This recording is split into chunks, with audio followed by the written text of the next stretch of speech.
L'aigle à deux têtes est le symbole de la Russie, empire immense qui traverse les continents européens et asiatiques. Aujourd'hui, ce symbole est intégré à l'emblème national du pays. Au XVIIe siècle, l'Empire russe a commencé à émerger.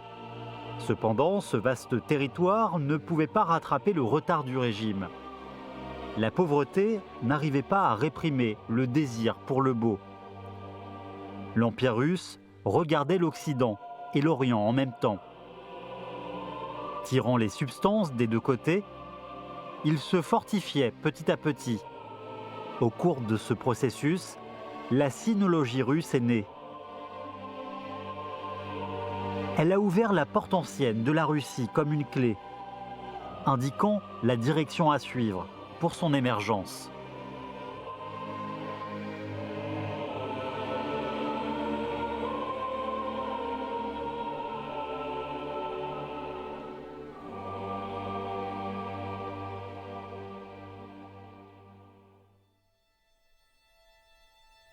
Au printemps 1698, au cours de sa visite à Vienne, Pierre le Grand a reçu un rapport secret de Moscou.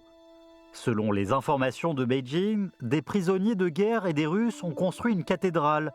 Ils demandent qu'on leur envoie des prêtres érudits en tant que missionnaires et maîtres des affaires de l'Église. Pierre Ier a donné des instructions après un peu de réflexion. Très bien, mais agissez avec prudence, évitez les conflits avec les officiers chinois. D'où venaient ces prisonniers de guerre russes?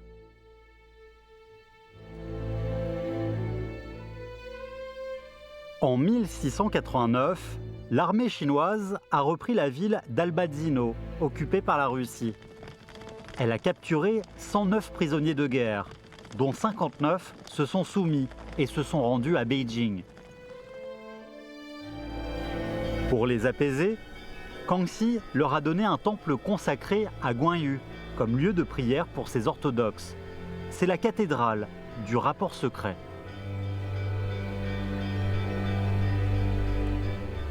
Кангxi был очень сильным правителем Китая. Он видел, что есть, у него были советники, иезуиты, европейцы. Но он хотел, чтобы и от русских тоже кто-то был представлен в Пекине. 由彼得大帝和康熙皇帝呢，双方文书的磋商，同意他派出一个东正教使团常驻北京。每一届团呢，驻北京是10年。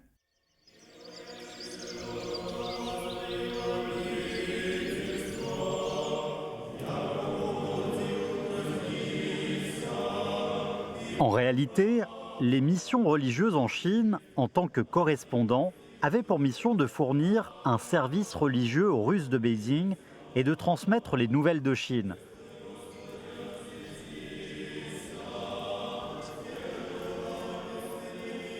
Dès 1715, les missions religieuses passaient des moments solitaires à Beijing. Le temps a filé pendant presque un siècle.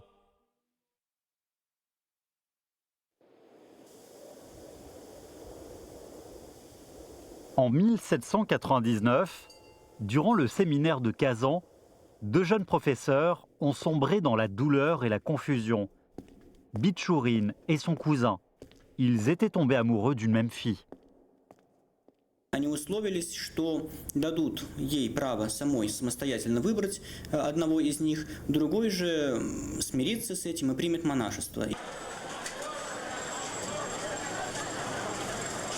Au printemps 1808, un étranger en robe chinoise, prétendant être Monsieur He, apparaissait presque tous les jours aux étalages, magasins et marchés de Beijing. Il notait avec patience les objets qui l'intéressaient. Puis, il demandait aux Chinois de marquer les noms par caractères chinois. J'ai décidé d'ériger un dictionnaire sino-russe de cette manière et d'acheter les minéraux, les plantes et les animaux pour ouvrir un jardin de plantes. Dans mon dictionnaire, il y aura non seulement les définitions des mots, mais aussi des descriptions d'apparence et de nature. Il y aura l'introduction de religions, de rites, de coutumes, d'artisanat et d'instruments en Chine. Ce monsieur Re était Bichourine. Il était chef de la 9e mission religieuse de Russie en Chine. 比丘人来中国，他带有一个任务，就是要调查和了解中国的国情。但是，一到了中国以后，他就很受中国古代的哲学思想、文化思想，还有比较辉煌的灿烂文明啊，受这个吸引。 En mai 1821, Bichourine est rentré en Russie après 13 ans de séjour à Beijing. 12 caisses de livres en chinois et en mandchou, une caisse de manuscrits, une boîte de matière tinctoriale et 6 rouleaux de cartes. Les valises de Bichourine pesaient 6500 kilos. Il a utilisé 15 chameaux. À son arrivée, un jugement l'attendait.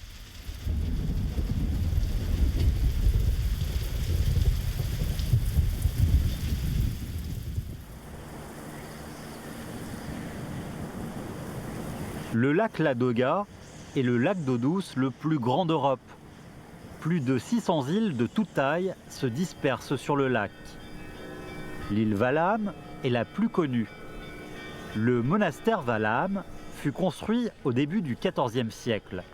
Chaque année, les voyageurs et les orthodoxes du monde entier viennent le visiter.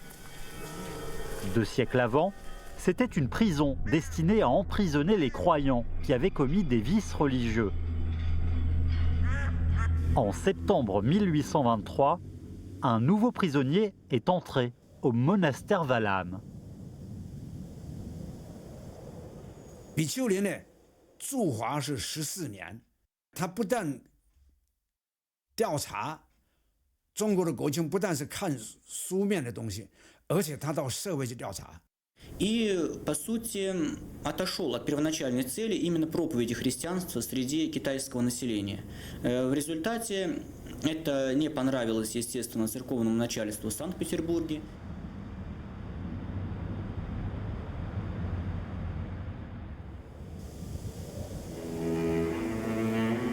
Désespéré, Bichourine se justifia dans une lettre à un officier supérieur.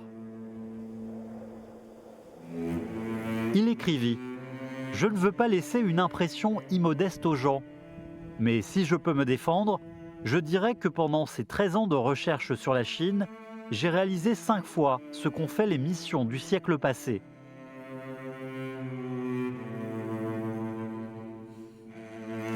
Apparemment, Bichourine n'a pas exagéré ses réalisations académiques.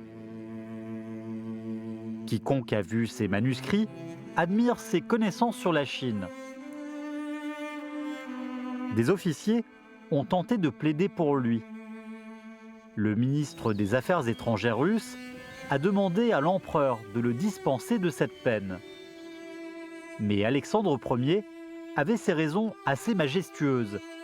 Si on tolère son ouvrage en affaiblissant la loi, ce n'est pas un geste de justice.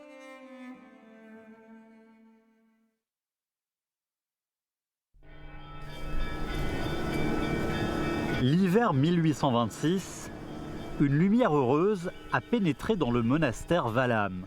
Le commerce sino-russe est devenu le pilier des finances de l'Empire russe. Le gouvernement russe s'est rendu compte qu'une connaissance globale et profonde de la Chine assurerait ses profits en Orient sur le long terme. Pourtant, la réalité est embarrassante. Les hommes qualifiés manquent pour traduire et interpréter les documents officiels de Chine. Grâce aux négociations du ministère des Affaires étrangères russe, Bichourine est rentré à Saint-Pétersbourg après 3 ans de prison. Il obtint alors un nouveau travail séculier, traducteur de chinois au département asiatique du ministère des Affaires étrangères. 2 ans plus tard, Mémoire sur la Mongolie est publié. C'est le premier ouvrage original de Bichourine. Très vite, il est traduit en français, avant d'être publié à Paris. Un débat est suscité. Julius Klaproth, sinologue allemand, critiquait Bichourine qui selon lui a tiré une conclusion incorrecte en s'appuyant sur les documents chinois sans réfléchir. Bichurin répliqua « Sans les documents historiques chinois détaillés, on n'aurait jamais connu l'histoire des Mongols. » Ainsi, la sinologie russe est montée sur la scène académique du monde. Чтобы узнать исторический Китай во всем его многообразии, нужно было, конечно, изучить китайский. И он первый блестяще овладел китайским языком и начал переводить не с маньчжурского, как до него все миссионеры делали.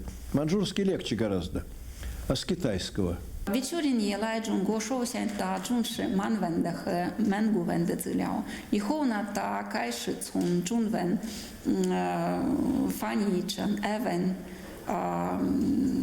真正的中国的大作，所以就是他的最重要的贡献。En 1829, les Russes ont vu les sinogrammes sur les fiches pour la première fois.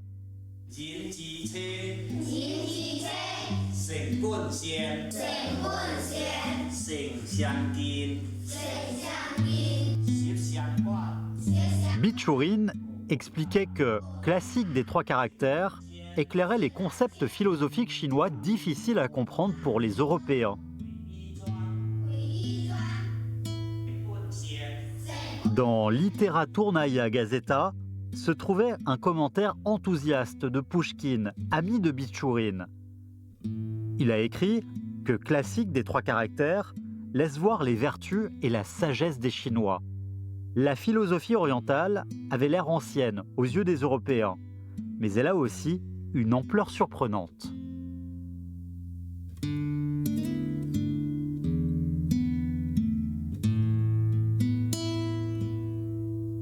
Kyakhta est une ville commerciale importante à la frontière russe.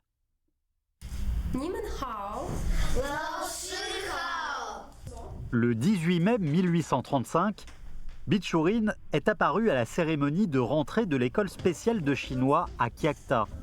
22 enfants de commerçants âgés de 7 à 21 ans étaient présents. En tant que professeur de chinois, Bichurin a donné son discours. Ma mission est de superviser l'enseignement primaire et d'élaborer le programme d'enseignement. И с этой задачей он справился. Он написал учебник, в основе которого лежат китайское пособие. И это стало большим открытием, потому что это оказалось понятным и интересным учащимся. Les Russes ont trouvé la clé pour connaître la Chine. En 1839, Grammaire de chinois a obtenu le Grand Prix académique de Russie.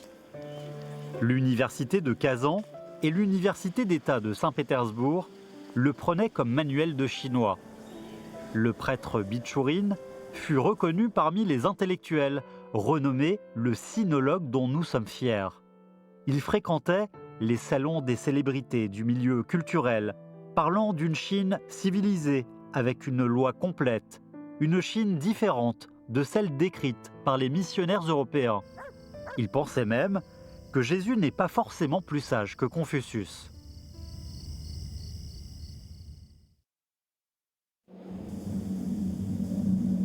Un jour, en 1832, un cours se tenait à l'école religieuse de Kazan, qui s'appelait Russie et Chine. Le professeur présentait Bichurin. Ses œuvres ont éclairé l'obscurité de nos connaissances sur l'histoire de Chine en créant une époque. Sa légende frappa un adolescent de 15 ans. En août 1839, un jeune secrétaire du séminaire de Saint-Pétersbourg a reçu une réponse longtemps attendue. Sa candidature d'entrer dans la mission religieuse de Beijing était acceptée. À 22 ans, Piotr Kafarov, qui était ému par l'histoire de Bichurin, est parti en voyage à Beijing.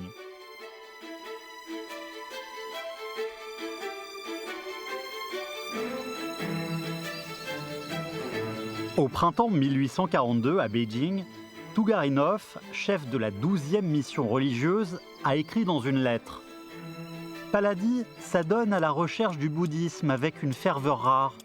Il a fait des progrès remarquables. Du soir au matin, il a un livre en main, prenant des notes et traduisant sans cesse. » Dans la mission religieuse, Vassiliev, étudiant en master à l'université de Kazan, avait la même ferveur. Ces deux jeunes ont établi une véritable amitié à Beijing. И если Бичурин вывел российскую синологию на уровень мировых, но был фактически первый и единственный, то Васильев может считаться основоположником целого научного направления, целой научной школы.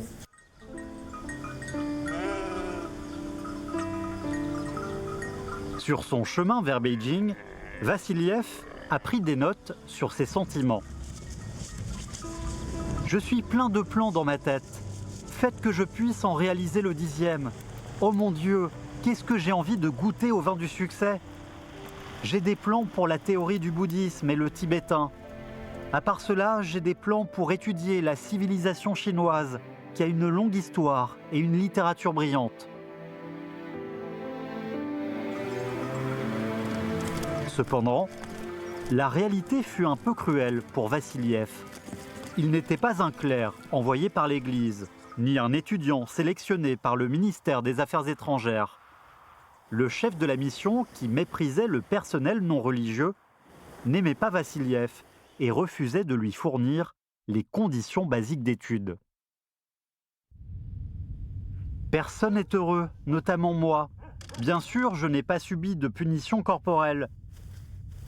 Mais le pire, c'est d'être évincé et insulté. L'université de Kazan finance mes études en Chine, mais sans l'accord du chef, je n'ai pas droit à un seul kopek. Les capacités de Bichourine, qui avait 70 ans, ne répondaient plus à ses désirs. Il envoya 168 livres et beaucoup de manuscrits à son école, le séminaire de Kazan.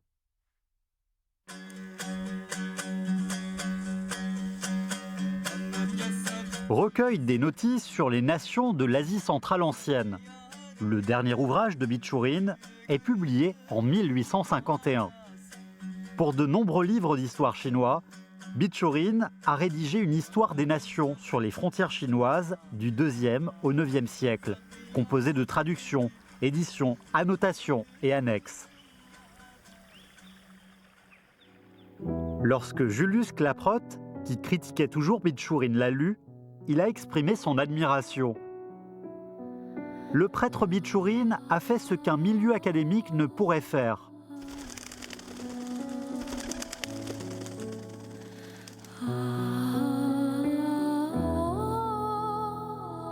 Le 4 juin 1853, Bichourine décéda seul dans ce monastère. L'expression chinoise « diligent et immortel » garde ce grand sinologue russe en mémoire.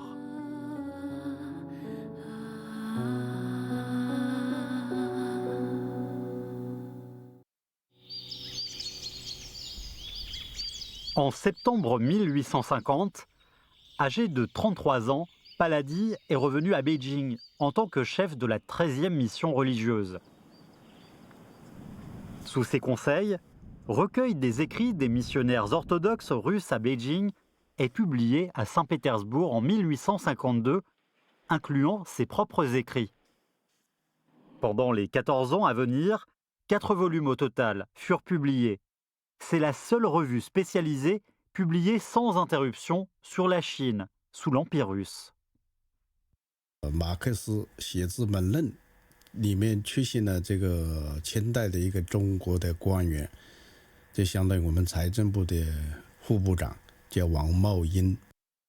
那是因为马克思看到了这个俄罗斯东正教驻北京布道团的著作记。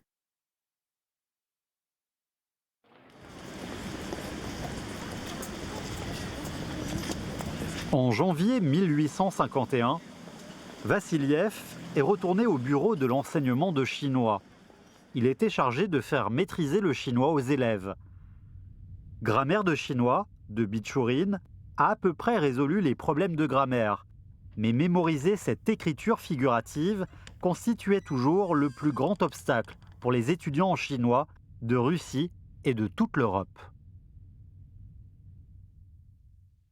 他是世界上第一个人写中国文学史，但是除了这个之外，他也发现了一个新的造词典的一个方法。我们外国人不会中文，也不知道偏旁部首的这些东西的，也不知道这些汉字怎么读。 Он и разрабатывает свою систему расположения иероглифов, да, по фонетику, по второй части иероглифов. Это оказывается очень выигрышно. Chaque année, je passe des mois à estimer les différents plans de classement des sinogrammes. Je trouve que c'est la priorité, comme si on classait un alphabet. 12 ans plus tard, Vassiliev a publié son premier ouvrage sur la langue chinoise, Analyse de sinogrammes. Puis, Système de traits de sinogrammes est paru comme complément. Aujourd'hui, tous les Russes qui apprennent le chinois bénéficient du travail de Vassiliev.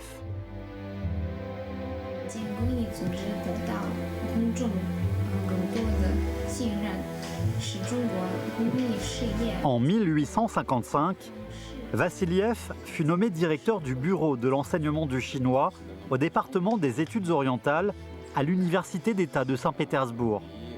Pendant les 12 premières années, il était le seul professeur. Je ne peux pas m'adonner aux cours de chinois, car je dois être historien en même temps. Je ne suis pas historien, car je dois être géographe. Je ne suis pas géographe, car je dois connaître la littérature. Je ne suis pas un historien littéraire, car je suis obligé d'étudier la religion.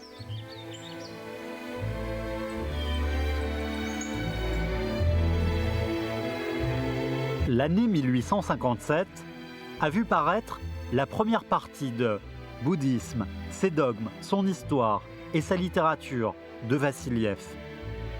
Très vite, ce livre est traduit en allemand avant d'être reconnu par les collègues européens. Il est considéré comme la plus grande recherche sur le bouddhisme de l'époque.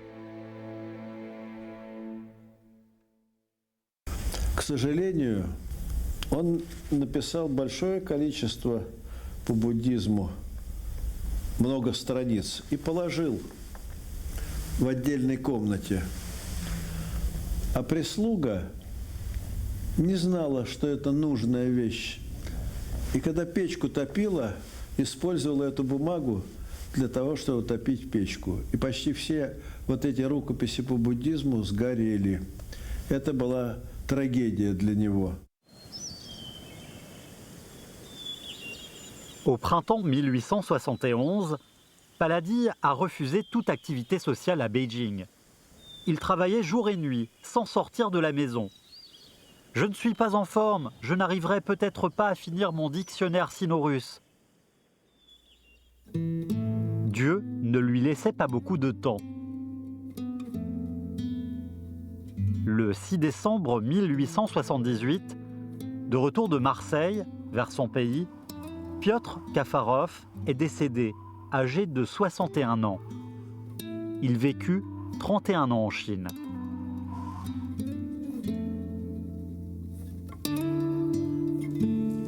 Encore 10 ans ont passé. En septembre 1888, complété par des étudiants de Vassiliev, le dictionnaire sino-russe est publié par Tong Wenguan à Beijing. Ce dictionnaire est divisé en 2 volumes, couvrant 11 868 caractères. Sous chaque caractère, il y a de nombreux articles. En fait, le dictionnaire constitue une encyclopédie sur l'histoire et la culture de la Chine.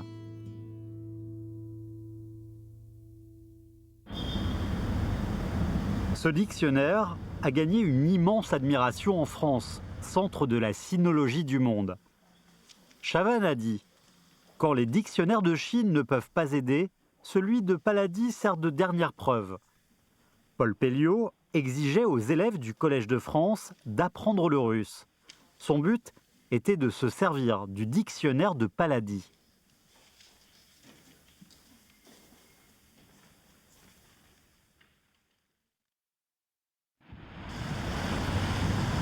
Au printemps 1898, un jeune appelé Alexiev est entré dans la classe de Vassiliev.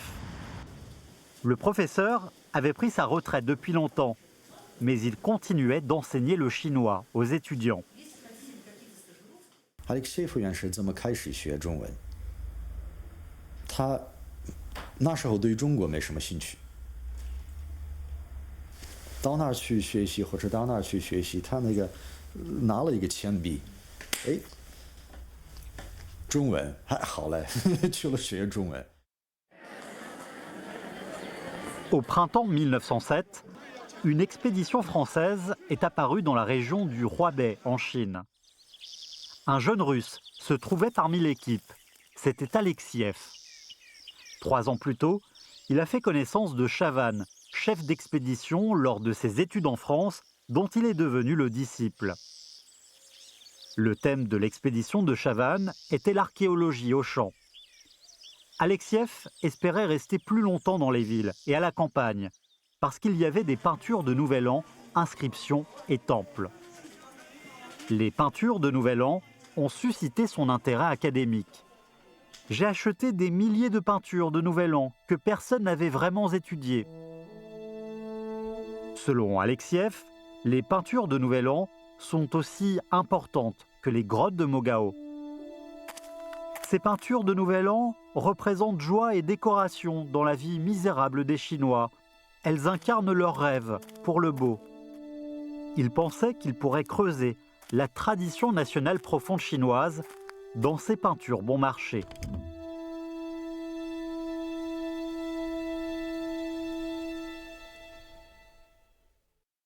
他是最早的世界上研究中国木版年画的这个专家和学者，收藏了中国的年画数千幅。在中国，我们自己没有把木版年画当做一个非物质文化遗产的时候，他们就已经开始大量的收集、保存、研究这些东西。 Alexiev est retourné à son école en 1910. Les sinologues de la génération de Vassiliev ont tous disparu. On lui a transmis la mission d'enseignement. À ce moment-là, un grand changement aurait lieu en Chine et en Russie.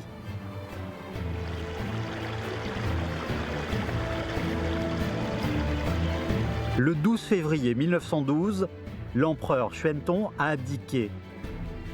La monarchie féodale, qui avait duré plus de 2000 ans, se terminait. L'ère de la République de Chine commençait. En novembre 1917, l'histoire de la Russie a ouvert une nouvelle page également. La Russie soviétique, le premier pays socialiste, est établi.